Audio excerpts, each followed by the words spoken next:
Felicidades a todos los padres que no he podido saludar. Que Dios les bendiga rica y abundantemente. Gracias, Polo. Hermoso, hermoso.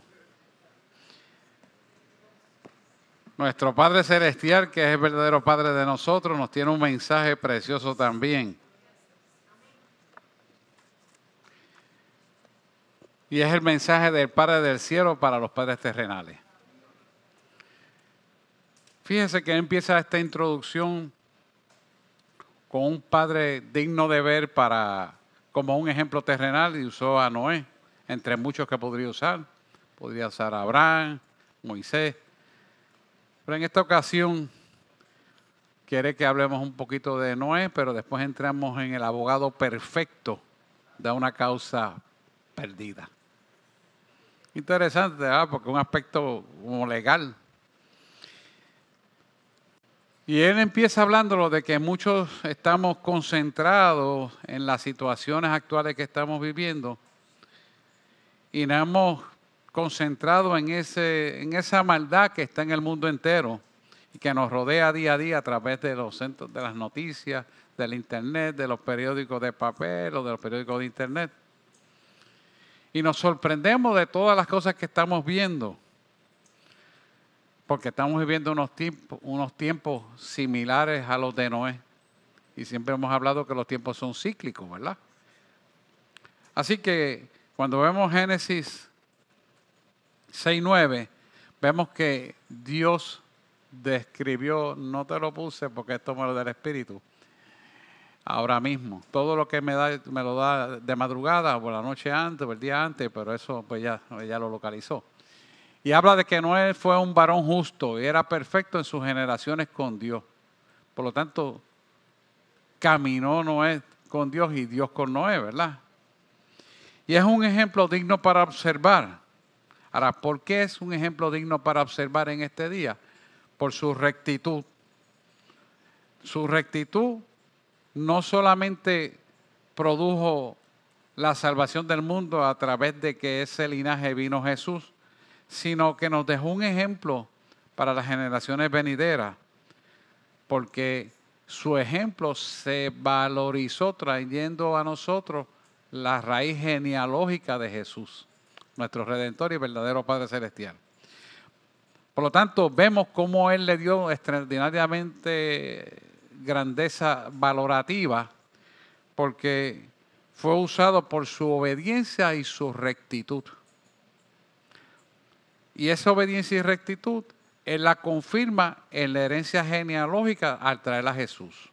Por lo tanto, el resultado de un buen padre es dejar una herencia incorruptible e inmarcesible, pura, casta, santa, para que sus generaciones venideras la puedan realizar como un estilo de vida. La pregunta, ¿lo somos nosotros con nuestros hijos como padres terrenales? Es algo que tenemos que evaluarnos todos los días. Porque yo siempre digo que un testimonio predica más que 1000 palabras. Y nosotros como padres tenemos que dar ese testimonio a nuestros hijos. Porque hoy precisamente el mensaje es el mensaje del Padre del Cielo para nosotros los padres terrenales. Y fíjense que Él comienza con el abogado perfecto de una causa perdida. Interesante, ¿verdad? Pero que hoy, como creyente, esa causa es ganada. Pero solamente es cuando le hemos creído a Él y vivimos por la palabra. La causa es gana. Así que vemos en una sociedad carente de todo tipo de valores y no hay rendimiento de cuenta de los hijos hacia los padres. Y es una tristeza ver esto, porque si miramos cómo los judíos criaban a sus hijos, cómo los enseñaban a trabajar, cómo los educaban, es un ejemplo digno de admirar que hoy en día no se practica. Por decir un breve ejemplo, si ellos tienen una empresa, lo primero que enseñaban a su hijo no es a manejar la empresa, sino cómo limpiar los inodoros de la empresa, cómo limpiar el piso, cómo sanear el área de trabajo. No es cómo manejar la empresa. Y esto es importante porque enseñamos los principios correctos y edificamos terreno firme para lo cual podrán manejar una empresa. Por decir un breve ejemplo, ¿verdad? Y nuestra sociedad hoy en día carece de esa autoridad porque el vínculo realmente de la crianza que comienza en el hogar no se establece correctamente. Al no establecerse correctamente, entonces la escuela que está pervertida en el orden te va a criar los hijos y te lo va a criar incorrectamente. Y esa es la sociedad que hoy estamos viendo. Por eso es que es importante que cuando vemos estas cosas de desvalorización, los resultados nefastos de los muchachos y las cosas que están haciendo, nos preguntemos qué yo estoy haciendo para resolver eso. Porque no hacemos mucho con hacer una parada, llevar cartelones, y no digo, y hay que hacerlo, si no tomamos acción dinámica y activa en los hogares. Porque tenemos que ir a la raíz del problema. No es solamente denunciarlo para que sepan que las escuelas están haciendo lo incorrecto. Y bueno, hay que hacerlo. Pero tú como padre, tú como abuelo, ¿qué haces con tus hijos, con tus nietos? Hay que educarlos. Y a veces hay que empezar con los hijos más grandecitos. Porque no se ocuparon de los más chiquitos. ¿Por qué? Porque si nosotros no practicamos lo que es correcto, nuestra responsabilidad como padre está divagando y entonces quien no asume la responsabilidad, viene el enemigo y la asume. ¿Sabe que un niño es como un cemento fresco? Cuando usted graba en el cemento fresco, y usted cuando chiquito lo hizo, y yo, todos los que hicimos maldades, lo hacíamos, veíamos que terminaron la acera y grabábamos nuestro nombre allí. Yo no sé si usted lo hizo con un clavito o con lo que tuviéramos en la mano, estaba fresquito y lo dejamos ahí grabado. Así es la mentalidad de un niño. Lo que tú le enseñes primero es lo que ellos van a aprender.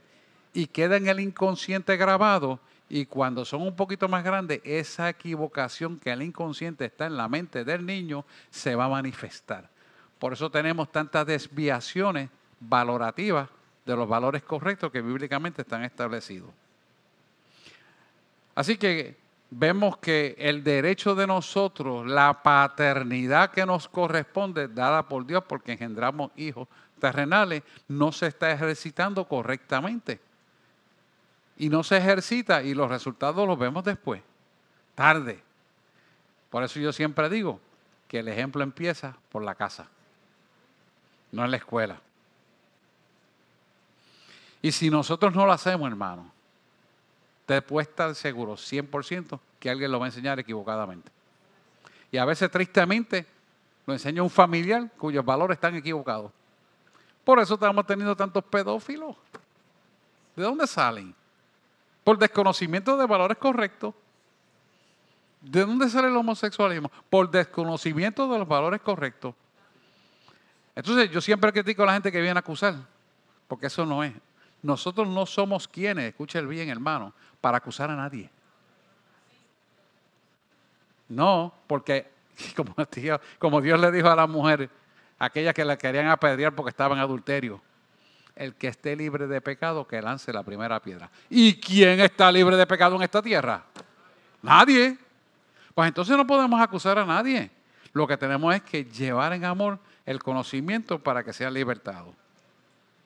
Mire, hace unos días atrás estaba yo aquí esperando algo o alguien que venía, un pastor que venía a verme. Y llega una señora, una abuelita, ahí, con un carro, y me puede estar, sí, estaciónese. ¿Cómo no? No voy a decir nombre. Pero mire lo que pasó ahí. Y no es casualidad, no es casualidad, sino causalidad que yo viera lo que vi y hablé con esa persona. Ella se baja y yo veo un niño, tendría 6 a 7 años más o menos, con un pantaloncito bien suelto, tipo falda rosita. Y yo veo que el nene es varón. Y digo, wow. Y después que entré, salí y yo le digo, ¿y ese es su nieto? Y me dice, sí. Y ella me mira y me dice, le está raro la moda, ¿verdad? Y yo, sí, me está raro. ¿Usted es el pastor? Sí. Y a usted no está raro. Y dice, bueno, a mí no me gusta, pero como la mamá quiso que se la pusiera. Así mismo, hermano, eso pasó ahí. cuando estaban estacionados ahí al frente. Y yo le digo, ¿y qué usted cree de eso? Me dice, bueno, a mí no me gusta. A mí no me gusta. Y yo le digo, usted como abuela, que me dijo que es abuela, ¿qué está haciendo? Me dice, ay, yo no me atrevo a decirle nada. Porque mi hija es bien fuerte. O sea que es castrante. Y ahí usted ve cómo la gente antepone el miedo por el carácter de otra persona y calla los valores reales que tenemos que destacar. De más está decirle que el resultado final, si eso no se atiende, usted sabe dónde va. Eso no hay que hablarlo. Y no somos quienes para acusarlo tampoco. Pero sí tenemos que ayudar a corregir esas cosas. Porque sabemos que está mal. Y como yo le dije a la señora, le dije, mire, usted sabe lo que es correcto, ¿verdad? La palabra dice, ay, sí, yo soy una apartada. Así me dijo. Y yo le dije, pues usted sabe que es pecado y la Biblia lo dice. Si usted sabe hacer el bien y no lo hace, se le toma por pecado. Así que el pecado usted lo tiene en las manos para echarlo fuera. Le corresponde a usted sembrar los valores correctos. Y me dice, yo he tratado. La dejé ahí. Porque tenía que llegar otro pastor y decía, pero le pongo ese ejemplo para que usted vea que no es cuestión de quejarse, es cuestión de accionar y hacer lo que hay que hacer.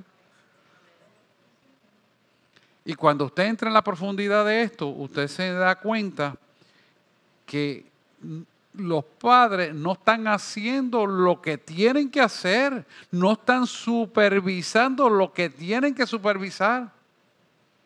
Y entonces adjudican la responsabilidad del pecado después que ya es tarde. No, si no hay, la mejor medicina del mundo es la prevención. Si usted previene, se puede controlar y el éxito es seguro. Por eso la palabra que es viva y cortante, eficaz más que una espada de filo, que discierne la intención y parte del alma y el espíritu, y discierne toda intención del corazón, habla claramente que sondeemos a nuestros hijos, enseñemos los valores y perpetuemos los valores. ¿Qué hacían los judíos? Le hacían unas tablitas a los hijos, enseñándoles la palabra de Dios, que de día y de noche nos aparte esta palabra de ti. Y nosotros no le vamos a escribir la tablita, pero le vamos a mostrar la palabra de verdad, porque la responsabilidad es nuestra. Y esas imperfecciones las tenemos que perfeccionar a la luz de la palabra del Señor. Por eso es importantísimo que nosotros llevemos a cabo un estilo de vida correcto y con palabras piadosas, amables, buenas, demos la palabra de Dios. Pero primero hay que practicarla acá. Porque usted no puede dar lo que no tiene. Y esto no es cuestión de pelear, de coraje, de puño, patada y bofetada. No. Antes, cuando a mí me criaron a puño, patada y bofetada. Pero aún así les digo, a veces hace falta un cantacito, pero demasiado hace daño. Yo vengo de una crianza que era así. Te dije que lo hiciera, la segunda no le hiciste un bofetón de un animal de 6 pies y pico, todo músculo. Imagínense. Era así. Pero no es correcto. Está bien que hay que corregir, está bien que hay que ser tenaz, sincero y a veces un poquito fuerte a los varones que son recalcitrantes y cabezones como lo fui yo, pero no exagerar. Porque hay que ser real. Ahora bien, ¿por qué estamos enfrentando una sociedad decayente?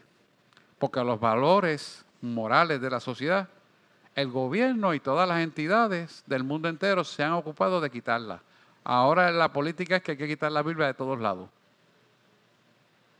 Vemos Canadá, vemos un montón de países, por no hablar de nadie, que están decayendo. Y hay que despertar, iglesia. Nosotros tenemos que despertar. ¿Cómo vamos a enderezar la curva agonizante de unos procesos normales en la vida de un ser humano? Si la iglesia no se levanta, esto no va a enderezar. Todavía nosotros tenemos la autoridad y el poder para no solamente denunciarlo, sino ejecutarlo. Porque somos un espíritu de vida. Y puede ser que usted y yo no tengamos los millones para seguir la perversión de la pedofilia y lo que está pasando, pero sí tenemos una boca, tenemos unas rodillas, tenemos la autoridad del reino, que vence toda obra de maldad. Y si la palabra de Dios viene a nosotros para hacer señales, milagros, prodigios, liberaciones, romper las cadenas, tenemos que orar por esos niños, tenemos que orar por la sociedad, tenemos que orar por los gobiernos, porque tenemos todavía autoridad. Y la iglesia se va dándole palo a Satanás. Que lo sepa el diablo claramente. Porque nosotros tenemos que levantarnos en esa autoridad y en ese poder. Primera de Juan, capítulo 2, versículo del 1 al 5. No, primera de Juan 2. Gabriel, 1 al 5.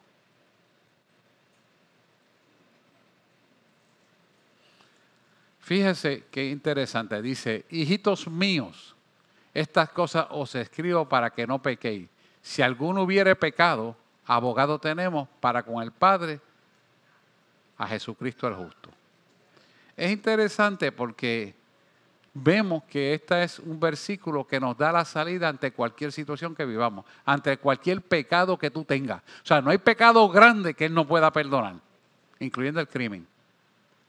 Si Él es nuestro abogado por excelencia y la palabra lo certifica y lo ratifica, no hay pecado que Dios no pueda quitar. Por lo tanto, si usted como padre se siente acongojado porque no se atreve a corregir a su hijo, porque está haciendo algo que usted está fallando, lo primero que usted tiene es arrepentirse para que en el arrepentimiento y la búsqueda de la verdad, su hijo, que es más chiquito, sea bendecido. Y el pecado no pase de generación en generación. Porque créame, la herencia espiritual pasa de generación en generación. Pero cuando tú la reviertes y te arrepientes, hasta ahí llegó el pecado de la generación. Y lo bueno de esto es que cuando venimos a Cristo y estamos en Cristo, hasta 1000 generaciones posteriores. Por eso usted ve que hay gente que aunque diga fue de Cristo y esté deambulando en la calle, la promesa de Dios se cumple, dejan la deambulación de la calle y vienen al camino. Si usted quiere un ejemplo aquí, mire a Damari. ¿No está Damari por ahí? Se lo puede contar algún día, hija de pastor. Ahí está, y como Dios la usa. Así es nuestro Dios. No hay pecado que Él no pueda quitar, hermano. No hay pecado. Así que cuando empezamos a leer esta palabra, vamos a estar hasta el versículo 5, el número 2. Dice que Jesús es la propiciación por nuestros pecados. Fíjese que la propiciación por nuestros pecados significa que Él pagó el precio necesario que satisfizo la ira de Dios. Si eso fue lo que Dios quiso para Él sentirse satisfecho por lo que el hombre ha hecho, entonces tenemos que entender que no hay pecado que Dios no pueda perdonar. Simplemente con arrepentirte. Simplemente arrepentiéndote. Por eso yo siempre digo, iglesia, tú no eres quien para acusar a nadie. Y insisto mucho en eso porque nosotros tenemos que caminar en la piedad de que todos somos nosotros pecadores arrepentidos. Y solamente así, únicamente así, agarramos la salvación. Así que, por padres, no reconocer muchos de los errores que estamos viviendo y no corregirlos, tenemos una sociedad decadente día a día y cada vez peor. Y fíjense que Dios quiere traernos a la luz de que hay salida, hay solución, pero tenemos que movernos en esa dimensión. Dice, y Él es la propiciación por nuestro pecado, no solamente por los nuestros, sino también por los de todo el mundo. O sea que Él tiene una puerta amplísima dentro de la creación para dar a entender que no hay forma de que nadie pueda recibir la salvación. Fíjense qué sencillo es. Él se lo pone bien fácil. El mundo de afuera te lo complica, pero no es así. Y sigue el versículo 3, Gabriela, por favor. Y en esto sabemos que nosotros le conocemos si guardamos sus mandamientos. Claro, las instrucciones hay que seguirlas. Al 4, el que dice, yo le conozco y no guarda sus mandamientos, el tal es mentiroso y la verdad no está en él. O sea, nos está diciendo, una vez tú conoces esta verdad, quieres hacer las cosas como te da la gana, entonces ahora dice que eres mío, estás mintiendo. porque yo te estoy dando una nueva dimensión de autoridad y de poder, de sanidad y de buen convivir, para que entonces ahora tú lo quieras malear y decir que eres mío. Y Él te dice, yo le conozco y no guarda sus mandamientos, el tal es mentiroso. O sea, que una vez tú te conviertes a la verdad y tú no quieres seguir el camino porque sencillamente no te da la gana o porque te congraciaste con el pecado, Él te está diciendo, no eres mío. ¿Qué está diciendo que no eres mío? No eres salvo, no te salva. Lo que te espera es el infierno. Y dice, y la verdad no está en Él. Mira qué sencillo, la verdad no está en Él. Vamos al 5. Pero el que guarda su palabra, en este verdaderamente el amor de Dios se ha perfeccionado. ¿Y por qué el amor de Dios se ha perfeccionado? Porque ha guardado la palabra. Una cosa, usted lo puede poner adelante y atrás y como quiera dice lo mismo. Y por esto sabemos que estamos en Él. La perfección del amor echa fuera todo temor, y el temor es simbología o tipología de Satanás. Por eso yo siempre le digo que tenga miedo al diablo. Usted tiene la verdad. Y a mí no me importa que usted tenga una 45 para decirme que usted tiene la verdad. Si usted no ama a Dios, usted no tiene la verdad. Y como se lo dije a la persona, si tú crees que tienes la razón, aprieta el gatillo. Porque yo no te tengo miedo. Eso pasó ahí al frente. Y no es que yo sea más bravo que nadie, porque yo no lo soy. Pero yo sé quién yo le he creído. Y así tenemos que ser, hermano.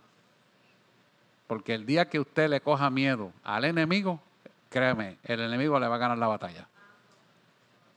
Y la iglesia no puede tener miedo.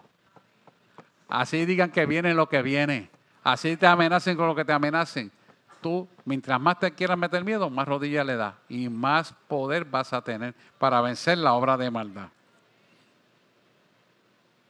Acuérdese que el justo es Jesús. Y ya pagó el precio por ti y por mí. Por lo tanto, si Él pagó el precio por ti y por mí, nosotros tenemos que caminar en esa verdad y asumir la autoridad en lo que hemos creído. Porque si no, en vano hemos creído y no hemos creído. El enemigo va a ganarte el terreno. Fíjese Romanos 3, 24. Mira lo que dice aquí. Siendo justificados gratuitamente por su gracia. O sea, que Él pagó el precio de nuestros pecados. Una vez tú te arrepientes, esa justificación viene a tu vida. Y al venir a tu vida, entras entonces en el plan perfecto de la redención, que es el plan de la salvación. Y una vez tú recibes a Cristo, te mantienes en la palabra, automáticamente ya tú fuiste justificado de un pasado que Él no se acuerda. Dice la palabra que le echó al fondo del mar todos tus pecados y Él no se acuerda. Empezó aquí Ricardo hablándole de qué hace la gente metiendo en la basura del pecado pasado y trayéndolo al presente. ¿Sabes qué es lo que hacen? Se llenan de miedo. Ay, no me atrevo a hablar. Ahora no me atrevo a estar. Mira, Dios te ve con un amor sin precedente. Dios te ama de todos tus pecados y no tiene problemas en perdonarte. El problema lo tenemos nosotros, que no lo reconocemos y no nos arrepentimos. Entonces, cuando nos arrepentimos, ya automáticamente fuimos justificados por su gracia y entramos en el plan de la redención en Cristo, que es la salvación. Y mira el 25 lo que te sigue diciendo. A quien Dios puso como propiciación por medio de la fe en su sangre. Esto sí que es grande, hermano. O sea, que cuando tú crees que Dios te perdona el pecado y tú te arrepientes, tú vas a saber que el precio que Él pagó por ti fue la muerte.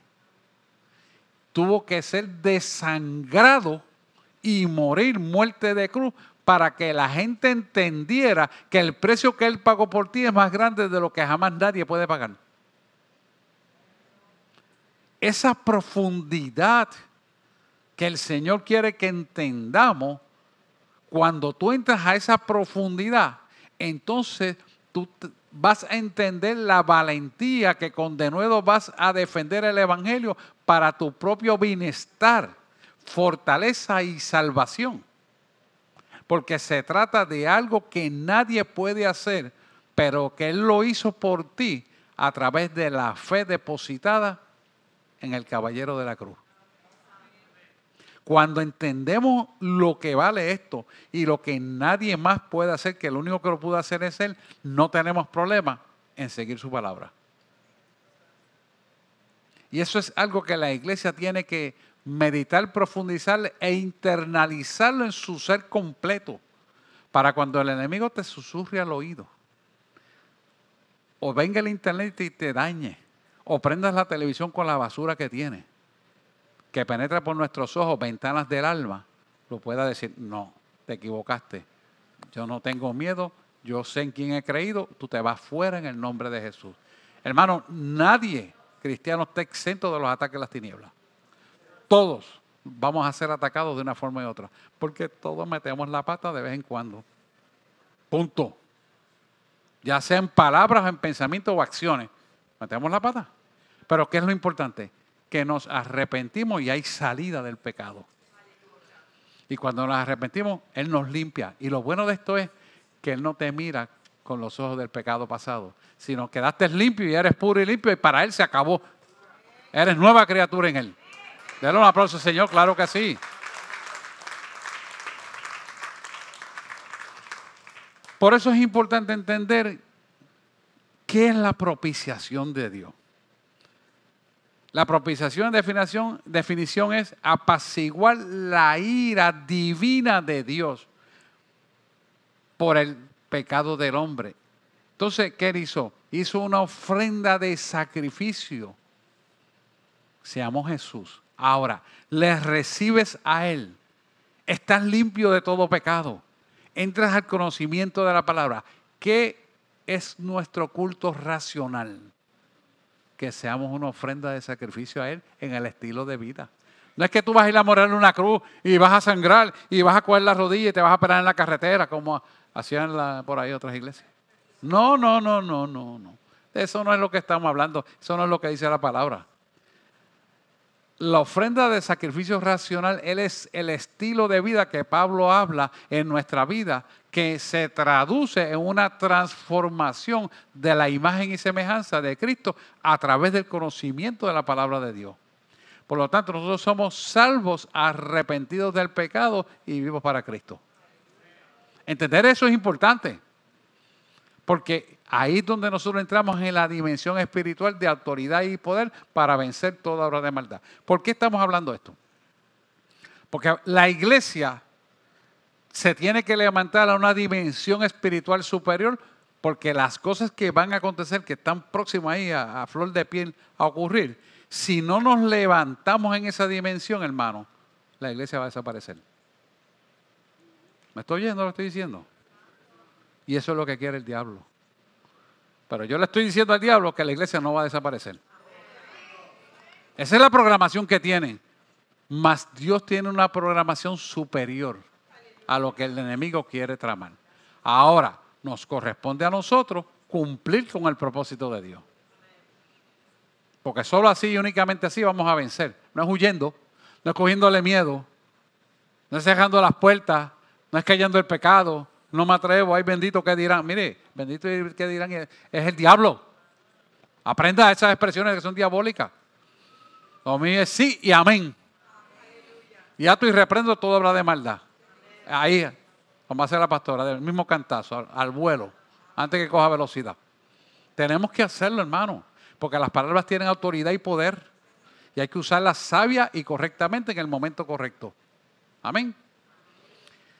Dice, de quien Dios puso como su propiciación por medio de la fe en su sangre. O sea, que esa ofrenda agradable a Dios toma lugar en nosotros cuando nos arrepentimos, entendiendo lo que Jesús pagó por nosotros. Entonces, cuando lo entendemos, lo valorizamos, lo expresamos y lo vivimos, entonces pasamos a ser justificados delante de Dios para caminar limpios delante de Dios. Y sigue diciendo, a causa de haber pasado por alto en su paciencia los pecados pasados. O sea, que Él no se recordó de los pecados más. Eres limpio para Dios. Y a veces la iglesia empieza a condenar el pecado, que si aquel fue un criminal, que si aquel fue un homosexual, que si el otro. Mira, hermano, el que esté limpio de pecado, que tire la primera piedra. ¿Estamos, pueblo? Dios nos lleva hacia eso y yo no sé por qué lo quiere hacer Dios, pero bueno, eso es verdad. Yo vivo por eso y vivo en eso. Y estoy bien claro, y ustedes también. Fíjese que este Padre terrenal mandó un abogado perfecto que nunca pierde un caso. Y tiene una singularidad, ¿verdad? Singularidad es que tiene un carácter único. Y es interesante porque lo primero que habla es que Él no cuestiona lo que has hecho en el pasado. Y tiene varios términos que explica por qué Él no cuestiona lo que ha hecho en el pasado. Lo primero, que este abogado, que es el abogado perfecto que es Cristo, en Él no hubo engaño en su boca y conoce todo, pasado, presente y futuro. Y sabemos que Él nunca pecó. Por lo tanto, es la imagen sacrificial perfecta para aplacar la ira de Dios y ser la propiciación. Eso lo podemos entender claramente. Por su carácter santo y su vida inmaculada, da autoridad Dios a Él para abogar por nosotros. Por lo tanto, es nuestro perfecto intercesor. O sea que no solamente es el abogado, sino es intercesor delante del Padre. ¿Qué nos deja saber esto? Que la iglesia tiene un poder que es irrevocable. Si sabe valorizar lo que hizo Jesús en la cruz del Calvario, y es una ofrenda agradable su estilo de vida a Dios. Por lo tanto, ese poder es irrevocable. Diablito, que lo sepas bien. El poder de la iglesia es irrevocable. Porque el abogado que tenemos es perfecto. Y nunca ha perdido un caso. Y usted tiene que sentirse firme en eso. Porque el enemigo te va a querer recordar el pasado. Hiciste aquello, no te lo mereces, hiciste lo otro. Y te susurra el oído. Y tú te ablandas. No. Diablito, no. Tú no tienes parte ni suerte. Y tiene que pararse en autoridad y reclamarlo y decírselo. Porque todo lo que se diga con la boca tiene una dimensión para que ocurra. Porque todo lo que ocurre en el cielo ocurre en la tierra después. Y con su boca usted tiene las llaves del reino. Todo lo que será atado en la tierra será atado en los cielos. Todo lo que se desata en la tierra será desatado en el cielo. Si usted lo dice con su boca y usted lo cree en su corazón, será hecho. Y acuérdese siempre, la fe ve lo que usted no ve. El invisible, la fe lo ve. La fe toca lo intangible, lo que usted no puede tocar, ella lo toca. Y la fe es dueña de lo imposible. Y a eso te llamo Dios, al imposible. Díselo, dáselo con un aplauso, seguro que sí. Fíjese que Jesús vino a la tierra para pagar por todas nuestras transgresiones, delitos, pecados y por todas nuestras enfermedades. Así que Él fue nuestro sustituto en el juicio de justicia. ¿Por qué le llamo juicio de justicia? Porque el juicio nos era contraria. Pero Él en la cruz del Calvario clavó el acta de decreto que nos era contraria en la vida. Búscate Colosenses 2:14 y 15. Esto, usted se tiene que aprender esto de memoria, hermano. Recitarlo como el Padre Nuestro. Porque Él pagó un precio muy alto por esto. Dice, anulando el acta de los decretos que había, perdona que no te lo di, fue que el Espíritu lo trae ahora. Anulando el acta de los decretos que había contra nosotros, que nos era contraria, quitándola del medio, clavándola en la cruz del Calvario. O sea que Él quitó toda aquella posibilidad de que pudiéramos estar derrotados, Él la quitó completa. Como nuestro Padre Celestial que es. ¿Para qué? Para que tú actuaras en libertad, autoridad y poder contra toda obra de maldad. Contra todos los principios que violan los decretos, las leyes y los mandamientos que dice esta palabra que tenemos que seguir. Si la biología aquí me dice que es así, Yo no puedo aceptar otra cosa que no sea esto que dice aquí.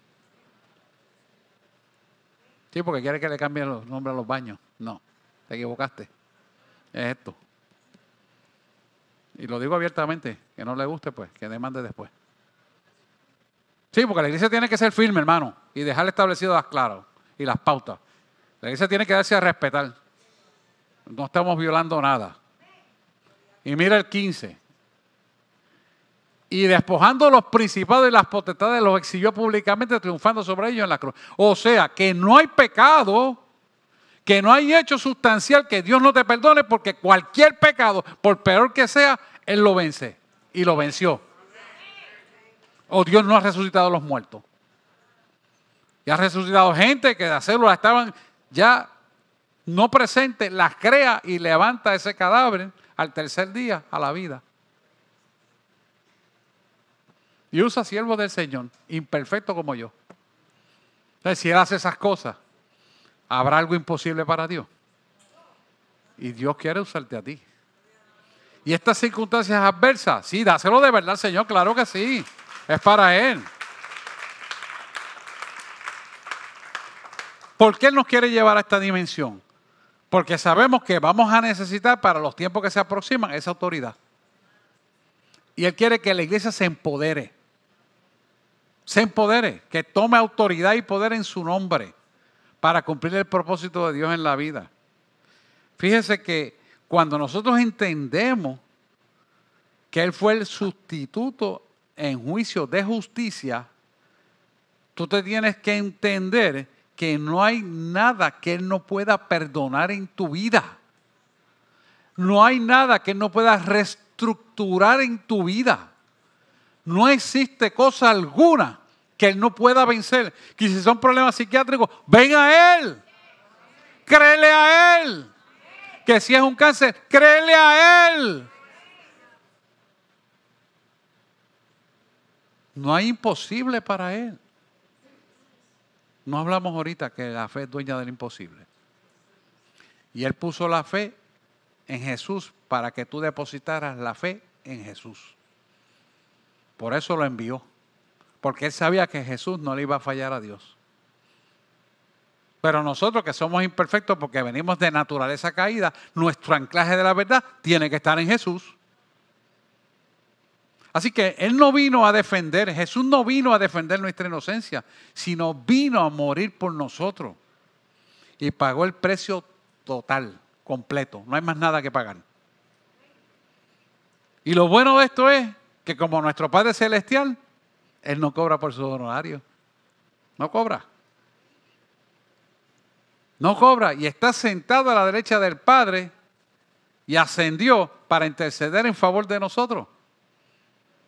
Y lo bueno de esto es que está 24/7. A la hora que sea, tú hablas con Él. Donde sea, tú hablas con Él. Como sea, tú puedes hablar con Él. Y Él te está escuchando. Segundo punto importante aquí es el testimonio. El testimonio de Jesús da fe total de que cuando fue a la cruz del Calvario fue todo hombre y todo Dios. Sin embargo, teniendo autoridad y poder, no ejerció el poder, sino que se sometió en la carne como un hombre igual a ti y a mí. Y padeció igual que todos nosotros todas las cosas necesarias y dolorosas que nosotros pasamos. ¿Para qué? Para demostrarnos que si somos obedientes al Padre como Él lo fue, similarmente también triunfaremos nosotros. Por lo tanto, es un testimonio de una realidad que no solamente usted lo puede ver en la palabra, sino que cuando usted ora, ve esa autoridad y poder, cómo las cosas se alinean conforme a la palabra de Dios. Y acuérdese, no pierda de visión, que todo lo que ocurre en el orden del cielo, espiritual, pone en el orden terrenal.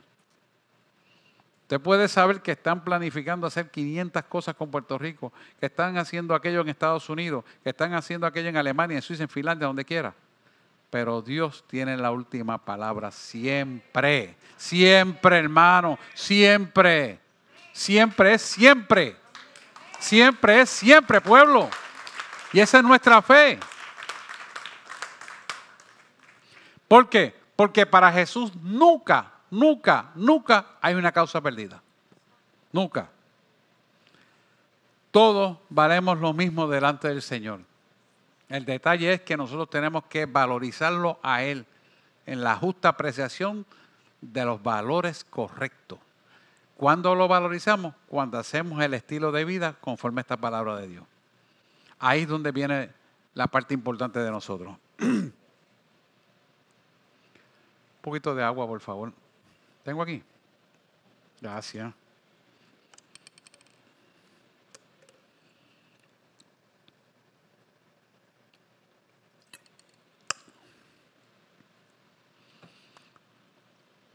Él vino a la tierra y logró rescatar lo que se había perdido.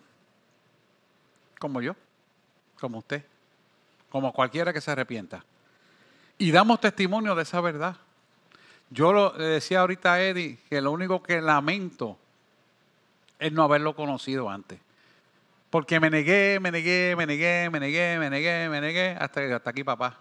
Se te acabó el break. Porque uno es cabezón. Pero, ¿qué es importante de eso? Que hoy yo le doy testimonio de esa grandeza para que usted agarre esto y verdaderamente lo aprecie en justicia, lo que Dios le quiere dar a través del arrepentimiento. Y esto es tan sencillo, hermano, que lo único que usted tiene que hacer es reconocer sus pecados y arrepentirse. Usted no tiene que ir donde nadie a decirle, mi pecado es este, otro. Usted se confiesa delante del Señor porque Él sabe lo que tú estás pensando. Ni siquiera lo tienes que verbatim, hablar. Simplemente que te arrepientes de tu corazón, hablas con Él y le recibes a Él. Y eres perdonado y viene una liberación y como resultado viene una paz que sobrepasa todo entendimiento humano a tu ser interior. Porque su gracia y su misericordia te arroparán siempre. Siempre es siempre. ¿Por qué? Porque hay una valorización de la sangre derramada en la cruz del Calvario que hace que esta palabra se active en la medida de tu fe en obediencia. Si yo te digo que esa sangre está viva, tú vas a decir, pastor, usted no es médico. Sí, la sangre está viva. Y le voy a explicar por qué. Todo lo que usted diga con la palabra es una ejecución de vida porque las moléculas se alinean para dar vida. Cuando usted suelta la palabra, los hechos se vuelven vida y se concretan porque esas moléculas se ponen de acuerdo para recibir un comando sobre una existencia que se crea y que está en la tierra. Cuando usted tiene fe en la sangre de Cristo, esa sangre de Cristo se activa a través del conocimiento de usted en la manifestación espiritual de poder. ¿Me hago entender? No vaya a creer que es una sangre que va a palpar así, a probar, que sabe malo. No. Es una activación espiritual porque la sangre está viva. El Espíritu de Dios está vivo. Si puede entender eso, va a entender que la sangre le activa la fe en nosotros y esa fe en nosotros activa esa sangre para crear un poder y autoridad de liberación y de sanidades. Y ese poder se activa por la fe de nosotros. Santiago dice que la fe del justo puede mucho. ¿Por qué la fe del justo puede mucho? Porque el justo por su fe hace que Dios se mueva a favor de él en la petición rogativa de la oración. ¿Y por qué es eso? Porque la sangre que se derramó en la cruz del Calvario hace 2000 años se activa. ¿Y para qué se activa? Para que Dios se glorifique en lo que Él dijo que ya es. Porque lo que Él dijo que ya es, ya fue. ¿Se entiende? Y si usted lo cree, Dios lo va a hacer. Así que la pregunta es bien sencilla. Yo creo que la iglesia debe hacer una reactivación de recibirle a Él y sea libre por completo de una vez y para siempre. La pregunta que Él hace a la iglesia, ¿qué tú tienes que entregarme para yo quitarlo de tu vida? ¿Cuál es tu dolencia? ¿Cuál es la enfermedad que los médicos no han podido sanarte? Porque yo soy el que cree la ciencia. O sea que yo soy más grande que la ciencia.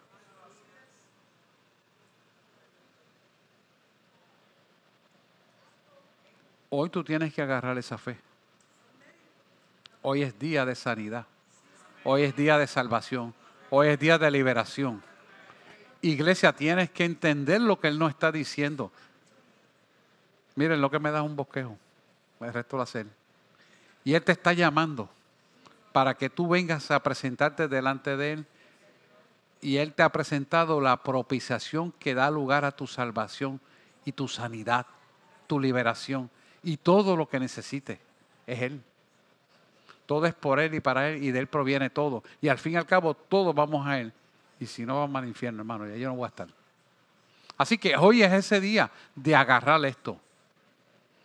Santiago 5:13 al 16. Miren lo importante que es esto.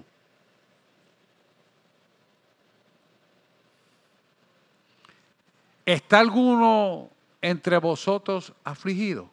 O sea, hay alguien que tenga una dolencia almática, que yo no puedo resolver esto, yo no sé qué voy a hacer, Dios mío, ayúdame.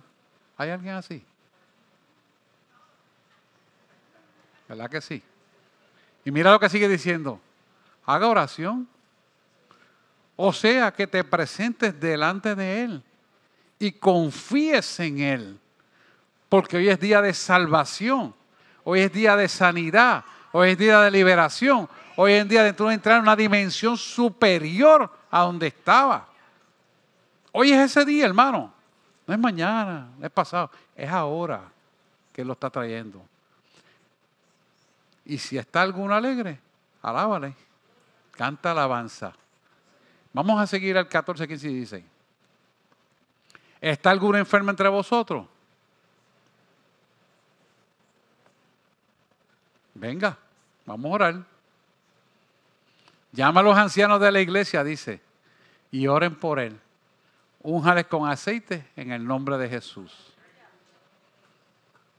Vamos a seguir diciendo, Señor está llamando, Él está llamando, y la oración de fe salvará al enfermo.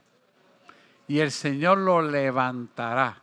Y si hubiere cometido pecado, le serán perdonados. Esto es importante, hermano. Tiene que haber una limpieza del alma para recibirle a Él, porque donde haya pecaminosidad, Dios no va a estar. Dios está en la pureza de integridad. Y sencillamente con arrepentirnos es suficiente y pedirle perdón para estar limpio. No tienes que buscar peróxido y lavar la herida. No. Te está diciendo que sencillamente te arrepientas. Y Él lo hace. Fíjese qué sencillo es esto. Yo no le veo complicación al Evangelio. Lo que pasa es que el Evangelio requiere honestidad y transparencia. Y si se hubiere cometido pecado, le serán perdonados. Vamos al 16. Confesad vuestras ofensas los unos a los otros. Miren, hermano, la iglesia tiene que aprender a vivir en la confesión de las ofensas unos a otros. Usted no hable nunca de un hermano. No critique. Hay gente que le deja de hablar al hermano por bobería. Porque le cae mal, porque dijo algo, o no le gustó la ropa, o por bobería. Que no tienen que tener lugar en nuestra vida. Y deja de hablarle. ¿Cómo es posible? Oye, sienta ahí, más o menos por acá. No, hermano, no. Dios lo ve todo. Dios conoce el pensamiento. Dice la palabra que no bien está la palabra en tu boca, ya la conoce. Pero te digo más, lo que va a pasar mañana con tu vida, Él lo sabe. Entonces, ¿de quién estamos escondiéndonos? ¿Cómo es que estamos funcionando? Mal. Aparentamos estar bien, no, y estamos mal porque te da la gana. Te da la gana. ¿Y sabes por qué eres así? Porque quieres dominar las circunstancias. Ninguno de nosotros domina las circunstancias, hermano. Hace tiempo que yo me di cuenta que tenía que soltar eso. Y el alivio que tuve al soltar eso es increíble. Y ya no me preocupo por las cosas que van a pasar. En las manos de Él está. y Él hará. No hemos dicho que todo es de Él, para Él y por Él sustinte. Él hará. Yo sí me preocupo de que yo sea de Él. Esto es importante. Confesad vuestras ofensas los unos a los otros y orad unos por otros para que seáis sanados. O sea, que la iglesia es una familia que nos está diciendo que oremos los unos por nosotros para que todos seamos bendecidos. Les voy a decir algo. ¿Sabe quién es el más bendecido? No es el que recibe el milagro, sino el que ora por el milagro. ¿Por qué? Porque Dios lo ve con los ojos de su propósito. Nuestra vida tiene que tener visión y propósito. Y se lo digo, se lo repito y se lo vuelvo a repetir. Porque si no, nuestro objetivo no tiene visión y propósito de Él, hermano, hemos vivido, hermano. Porque dice la palabra que todo lo que hay aquí en la tierra pasará, mas su palabra permanecerá. Si nosotros no vivimos en ese propósito, con la visión del reino, entonces, ¿qué estamos haciendo? Estamos existiendo. Y si existe, estás muerto en vida. Tienes que vivir en el Espíritu. Por lo tanto, no gastes saliva hablando mal de nadie. No critique a nadie. Ore por la deficiencia que el hermano, si Dios se la mostró, pues ore por eso.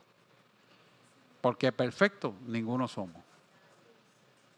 Así que oremos los unos por nosotros para que seamos sanados. ¿Sabe por qué le digo que cuando usted ora porque alguien se sane es bendecido? Porque usted mismo, con la sanidad del hermano, cae en la unción que lo sana a usted y abre los ojos. ¿Me está entendiendo lo que estoy hablando? Cuando usted entienda esto, usted va a querer orar por su hermano siempre. ¿Por qué Dios pone esto de esa manera? Para que oremos los unos por nosotros y tengamos una familia unida y fortificada en todas las áreas.